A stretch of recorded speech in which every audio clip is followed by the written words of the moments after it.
السلام البنات، كي دايرين؟ لاباس عليكم؟ واش اخباركم؟ نتمنىكم ان شاء الله تكونوا بخير وعلى خير. وهذا الفيديو يلقاكم باذن الله في اتم الصحه والعافيه. مرحبا بكم كيف العاده على قناتي وقناتكم قناه ما يفيدك سيداتي مع ايمان. وشكون فيكم البنات بحالي عزيز عليها الاطباق ديال الروز كيجيو هكذا ساهلين ماهلين وبنان في نفس الوقت بطريقه بسيطه، وكيجي الروز ديالك هكا كيف كتشوفوا معايا البنات مفرز حبه على حبه.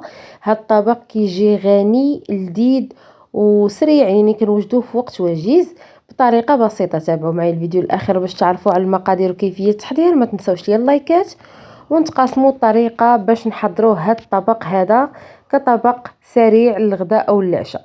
اول حاجه البنات غنحتاجوا هنا زلافه ديال الروز وتشكيله ديال الخضر. عندي جلبانه، خيزو، البطاطا، مطيشه، الفلافل الالوان، عندي هنا بصله محكوكه، عندي كذلك التوابل كيف كتشوفوا معايا البزار، سكينجبير، مكعب ديال الزعفران، التحميره، الخرقوم البلدي، الملحه، شويه د القرفه، معلقه مركز الطماطم وفصوص ديال الثوم. وغادي نحتاجوا هنا جنيوحات اللي غنحضر بهم هذا الطبق وتقدروا تستغناو عليهم طبيعه الحال. الزيت باش غادي نشحروا المكونات، غناخذوا الطنجره ديالنا او الكوكوط نوضعوا فيها الكميه ديال الزيت ونضيفوا نص كاس ديال الماء.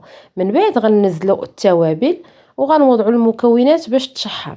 هاد الطبق البنات كيجي كيف قلت لكم غني ومغذي صحي، كيوجد في وقت وجيز وكيجي لذيذ صراحه وشباعي.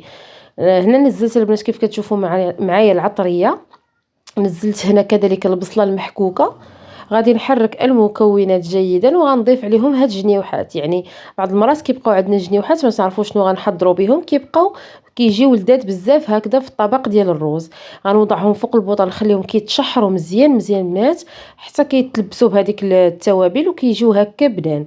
من بعد البنات غننزل كذلك الخضر على هذوك الجنيوحات وغادي نخلي الكل كيتشحر كيف كتشوفوا معايا.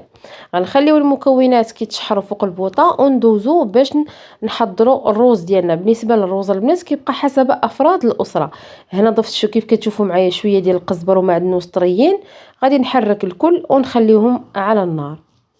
غير جربوا هاد الطريقه البنات السهله والسريعه لتحضير الروز، راه كيجي بنين بزاف.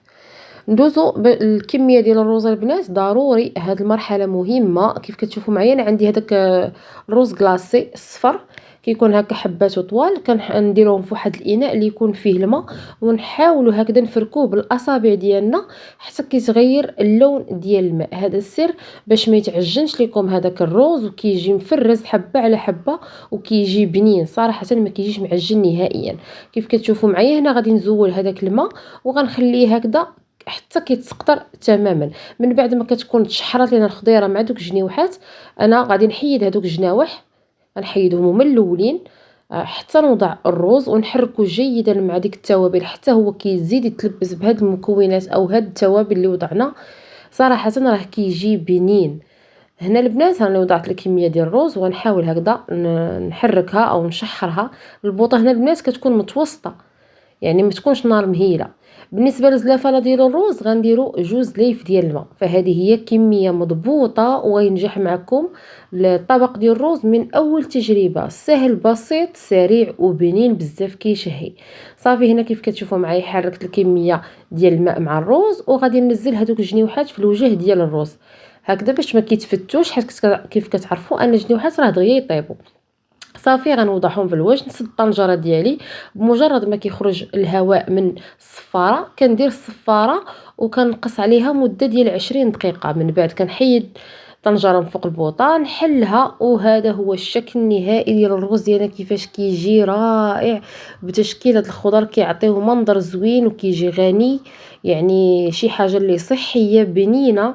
وصراحه نتمنى لكم تجربوه، راه كيجي معلك وفي نفس الوقت يعني مفرز ما معجن ما والو، كيجي لذيذ بزاف. هذا راه اقتراحي لكم في هذا الفيديو، نتمنى يكون نال الاعجاب ديالكم. بالصحه والراحه والى فيديو جديد ووصفه جديده ان شاء الله.